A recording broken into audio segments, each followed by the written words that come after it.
Bonjour YouTube. Vous voyez, donc on a un problème de pression. On va faire un petit tuto pour comment faire la réparation d'un problème de pression, à savoir qu'il s'agit d'une chaudière Vaillant type sol éco-compact. Voilà, comment ça va se passer? Tout simplement ici, je vois que j'ai un manomètre. Donc je cherche l'alimentation en eau froide et donc j'ai capté que ici, c'était mon collecteur qui servait en eau froide. Je vais commencer par couper l'eau froide qui alimente ma chaudière uniquement. Donc j'aurai toujours de l'eau froide dans le bâtiment, mais plus en eau chaude. J'aurai plus d'eau chaude parce que j'ai arrêté d'alimenter ma chaudière en eau froide et donc elle ne pourra plus servir de l'eau chaude. Une fois que j'ai fait ça, je vais démonter ma sortie d'eau chaude à la chaudière. C'est le départ et le retour chauffage. Les deux qui sont ici, c'est le départ et le retour chauffage. Celui-ci, c'est la sortie d'eau chaude. Celui-ci, c'est l'arrivée d'eau froide et celui-ci, le gaz. Donc, comme on va chipoter sur la chaudière, moi, ce que je vais faire, c'est que je vais aussi couper le gaz. Donc, pour ça, je fais un quart de tour avec cette vanne. Je vais démonter la sortie d'eau chaude qui est ici. Donc, je vais brancher un petit flexible d'1 mètre à la place de mon alimentation d'eau chaude sur la chaudière, juste pour pouvoir ouvrir et vérifier que mon problème est bien sur la chaudière. Donc, mon problème de pression est bien sur la chaudière et pas sur mon installation. Pour ce faire, je vais simplement démonter donc ce raccord-ci. Voilà.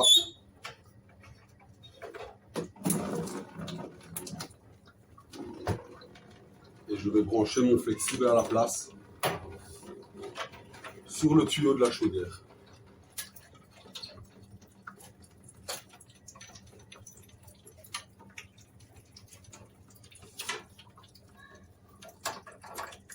Pas besoin de serrer très fort, c'est juste pour que ce soit contre, tout simplement.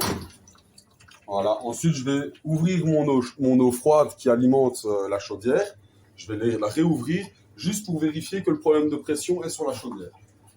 Donc, j'ai mon seau qui est ici. Voilà. On va faire comme ça. Et donc, j'ouvre ici. Voilà. Et je vérifie si j'ai une bonne pression ou pas. Et comme vous constatez, j'ai une très mauvaise pression. Vous voyez? Donc là, je vais fermer l'eau. Je referme l'eau. Hop.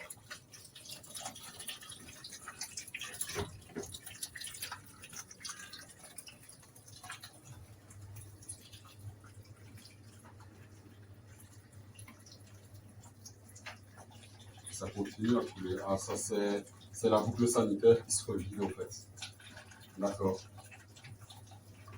Ok. En tout cas, j'ai bien un problème de pression directement à la sortie de mon eau chaude. Donc ce que je vais faire, c'est que je vais tester l'arrivée d'eau froide avant la chaudière.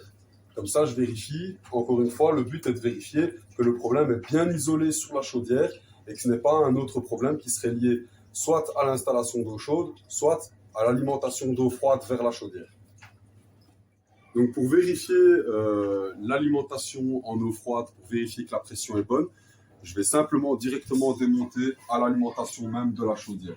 Donc je ne vais pas aller au compteur quoi que ce soit puisque je n'ai pas de problème sur le compteur principal. Et ça, je le sais parce qu'au robinet, de l'eau froide, la pression, elle est bonne. C'est uniquement un problème de pression sur l'eau chaude.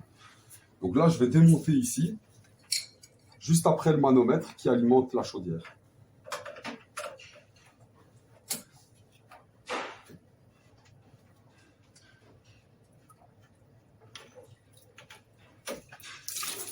Ok. Et là, ici, je vais vérifier à la sortie. Je vais le tourner.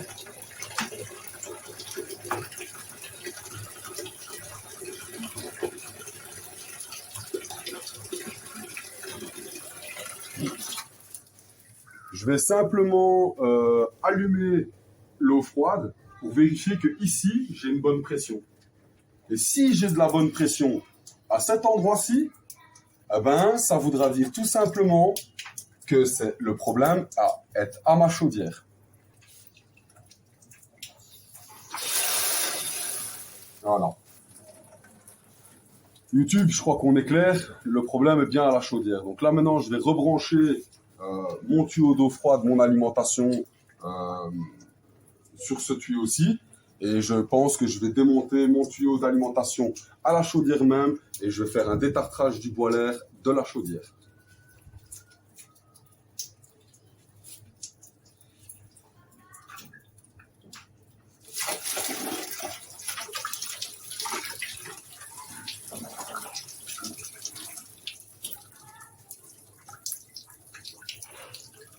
Voilà, donc ce que je vais faire maintenant, c'est que je vais utiliser deux raccords 3/4 sur demi pour pouvoir brancher ma machine à détartrer. Donc j'ai donc deux tuyaux sur ma machine à détartrer et on va faire tourner cette fois-ci en boucle. Cette fois-ci, ça va être un détartrage en boucle, donc on va pas faire un détartrage de l'installation, c'est vraiment un détartrage de la chaudière et donc ça se passe comment? C'est un boiler, c'est du boiler de la chaudière qu'on fait le détartrage. Et donc comment ça se passe? On va faire passer un acide dans le boiler en boucle. Donc, tout simplement, la machine va faire tourner l'acide, le refaire passer dans la machine, le refaire passer dans le boiler, etc. Et on va faire tourner jusqu'au moment où on pense vraiment que la pression, que c'est dégagé correctement. Et alors là, on va tout brancher pour faire la vérification. Donc je vais passer maintenant au démontage des raccords directement à ma chaudière. Donc comme vous savez, j'avais déjà démonté ici pour brancher mon flexible. Donc je vais débrancher mon flexible. Je vais reprendre le son également. Voilà. Je vais redébrancher mon flexible et je vais aussi débrancher donc l'alimentation en eau froide du boiler de la chaudière et je vais brancher mes raccords dessus pour tomber sur du demi.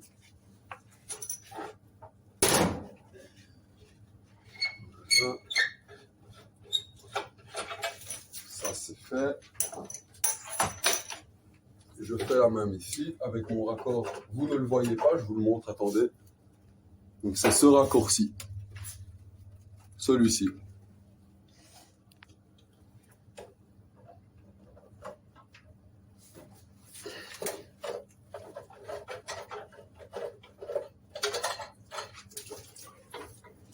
À la place de ces deux, sur ces deux tuyaux, je vais mettre mes deux raccords.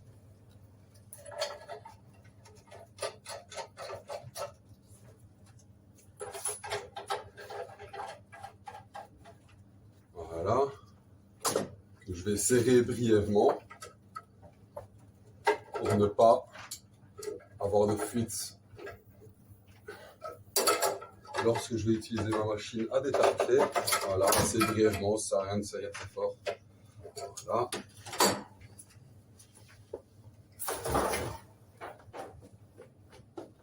Et maintenant, je vais y brancher ma machine à détartrage.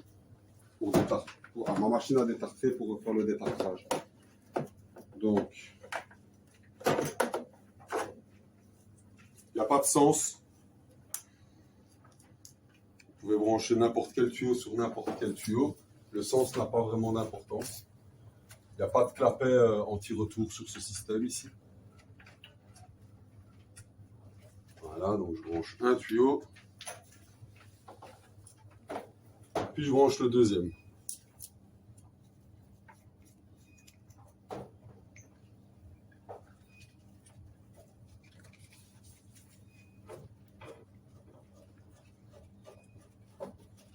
Je le serre à la main.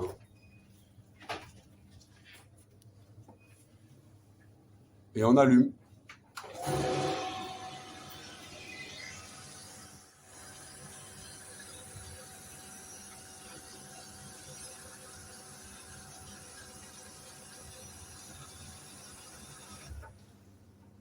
Je fais passer dans un sens puis dans l'autre.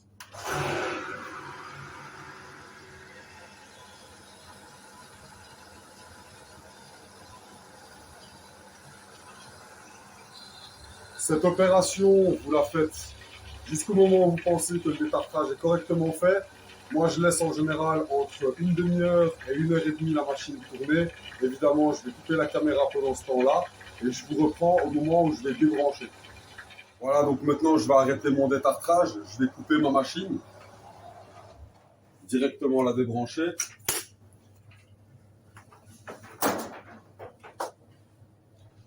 J'ai démonté mes raccords, j'en démonte d'abord un auquel je vais laisser un petit peu faire un appel d'air pour que les tuyaux se vident vers ma machine afin que je ne laisse pas couler de l'eau partout.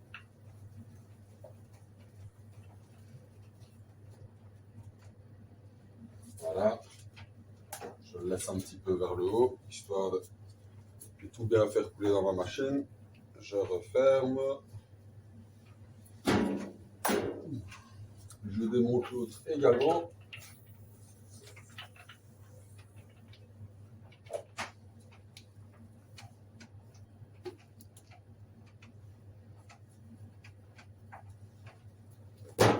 Ensuite, je vais démonter mes deux raccords, mes deux réductions 3/4 demi,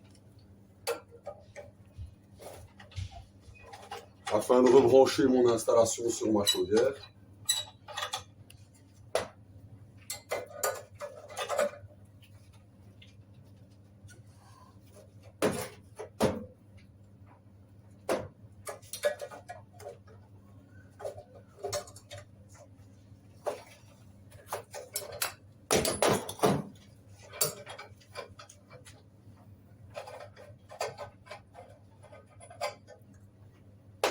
Et je rebranche les deux tuyaux, donc l'alimentation d'eau froide et mon alimentation d'eau chaude, je le rebranche à ma chaudière.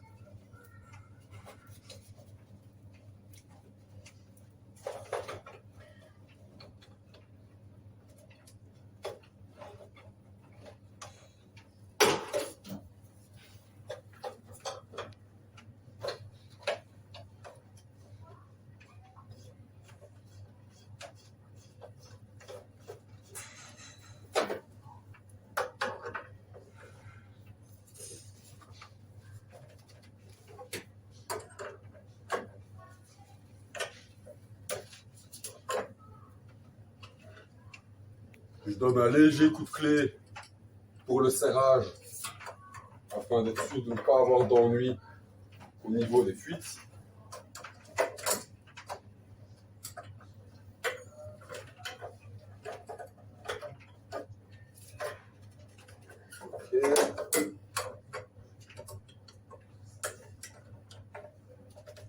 Ok.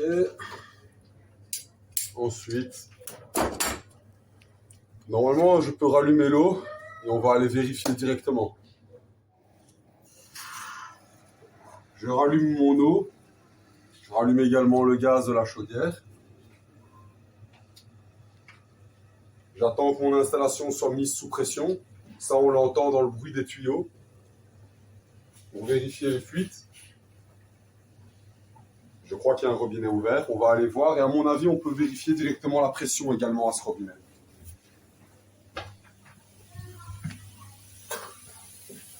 Voilà, donc vous pouvez voir que c'est bien l'eau chaude qui est ouverte. Et la pression est complètement différente. Donc le détartrage est concluant, il est réussi. J'espère que vous avez aimé cette vidéo. Laissez un maximum de likes et abonnez-vous pour suivre les autres vidéos de tuto plomberie, chauffage et débouchage de canalisation de la chaîne VDK.